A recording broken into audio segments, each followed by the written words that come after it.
third pick, the third slot. Now looking at Team Malaysia's approach here. I would have said counter. it was great. Counter. Yep. It was Low-hanging for fruit. Atlas. It's a low-hanging fruit for Team Philippines. I was going to say, was it worth it to choke out Unigo's choices? But apparently the Atlas still made it through. Now Team Now Malaysia, they realize the threat. yeah, they're going to lean hard on it. And this is the best way for you to actually pivot. Don't you just go Claude or Harith here? Claude is great. Either. Either or. Something tells me this gives me flashbacks to Indonesia versus Myanmar. This is how Team Myanmar, through the guidance of Coach Zaya, just had a surplus of choices despite Team Indonesia attacking their draft. There you go. Harith. Yeah. Called it. It's so telegraphed, dude. I mean, I think that Team Philippines have got this in the draft. Like, even when you can argue that Eve, you're left with really no choice. Surely you will be able to still pop the real world manipulation. But the fact that you are freely hitting, right? Helker can just jump to the backlines, choose between carry or Eve. You have free stacks with the passive of the Helker because of the Eve being stationary. And the fact that you can just pop your ultimate to kind of destroy the backlines is going to be good. I mean, the Franco cannot freely hook here. Because what you do is that if there's a hook, you would want the Atlas to go flicker in and then pop the Dark Knight Falls. It's checkmate already. Yeah, again, imagine fighting into Dark Knight Falls, a silence, a slow from the Salmon Force, unlimited dashes. All right, we're talking about best and then a final case slash scenario for Team Philippines because, again, we have seen this executed. There is practice. There are reps on it. Now, Team Malaysia, the way they drafted, they've played around with what they have, especially with such a powerful first phase.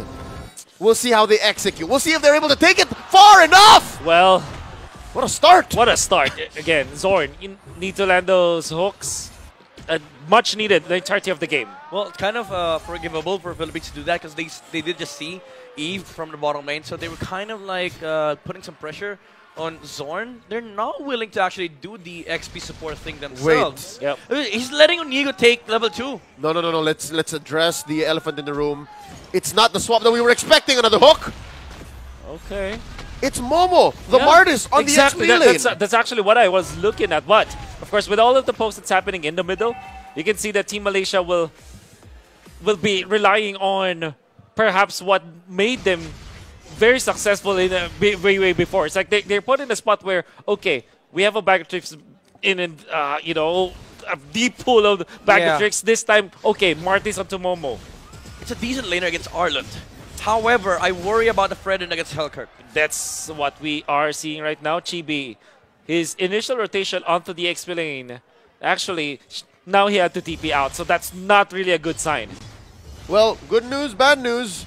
He did reach level 4, so he is going to be able to walk on to this first turtle, contest it. Yeah. But still, I am flabbergasted. It's not the swap that we were expecting, because again, I thought you wanted to shore up that Hellkurt matchup. Exactly. I wonder what they're thinking with Momo here on the Martis. I think it's Malaysia saying that we need more over the Arlott.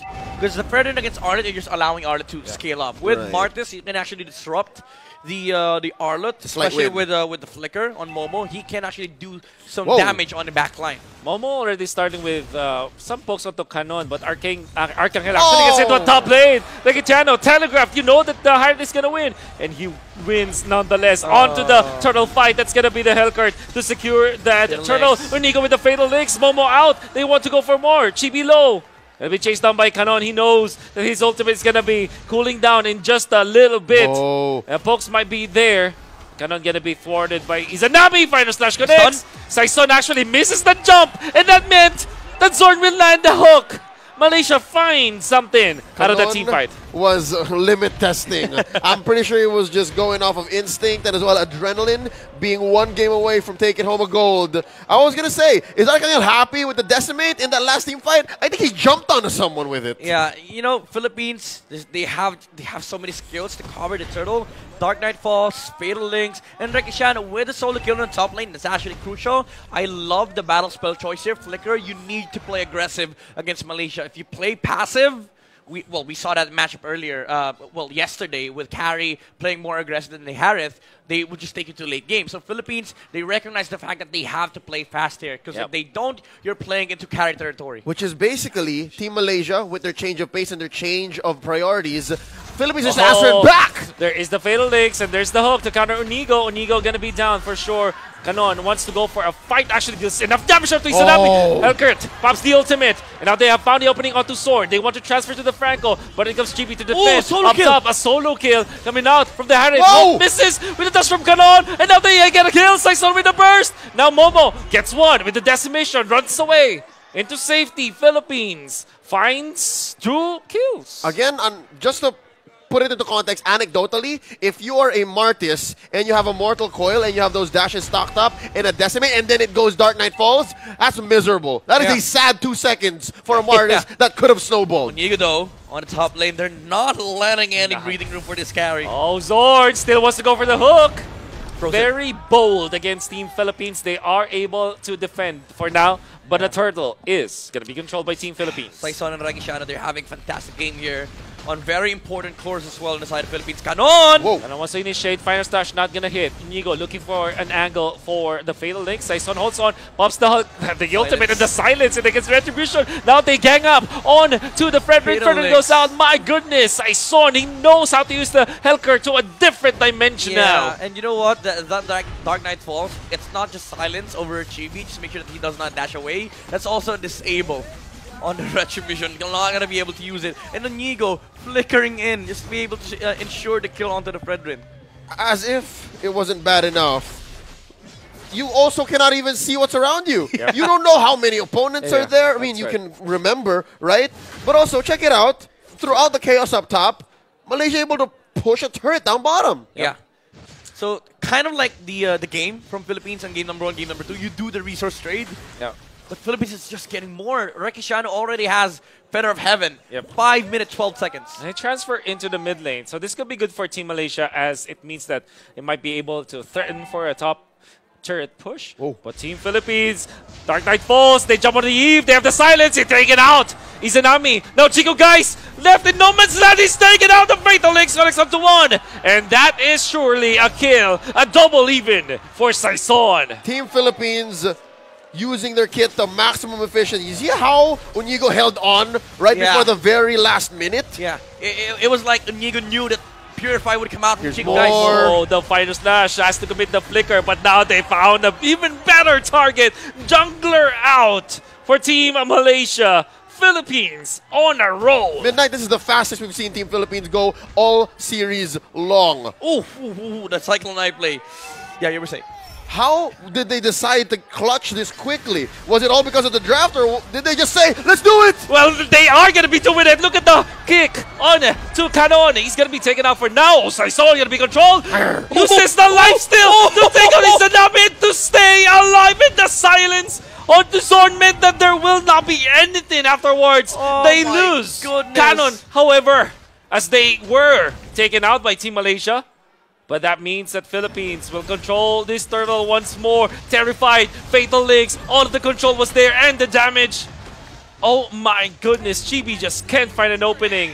You know what? This is just an amplified Hellcard. Saison opted to go for the jungle emblem just to make sure that he farms fast enough because he wants to be able to join. He does not care about the killing spree at all. He does not need the extra HP. What they need here is time and efficiency. And with this adjustments, they have making so much the D-line up top. Chico guys out once again. Zorn lands hook onto Kanon. They have the damage after, of course, the Bloody Hunt and the turret damage. That is just a kill. But, of course, that is the 5th death onto Chico guys. Yeah, so the speed that Team Philippines is coming at here, 7 minutes in, comes at a price. It's 5-14 now. They have traded away 2 turrets.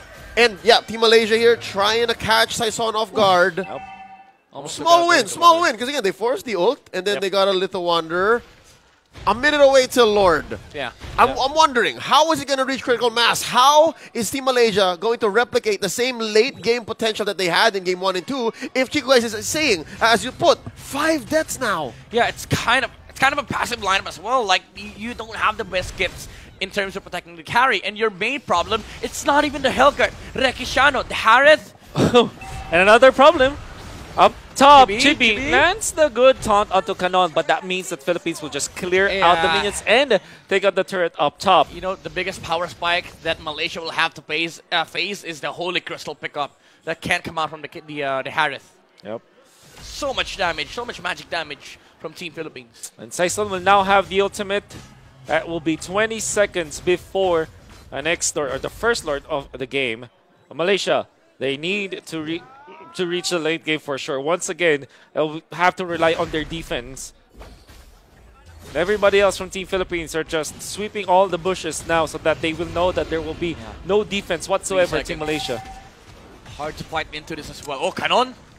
Does not land the stun. Onigo onto the front lines. Arcangel gonna be controlled a little bit. There it comes the hook, but that's the Atlas. You don't want to be in the spot. And it comes the Fire Slash to displace the members of Malaysia. That's 2 out. Zord is super low. Gonna be safe for now, but will be taken up by Riquitiano. The cleanup. But now up top, Chibi is gonna be the target. Canon. And the rest of the gang will take out one. And no exchange whatsoever because of the fact that the Hellcurt popped the ultimate. Lord took all in about 7 seconds from the Hellcurt.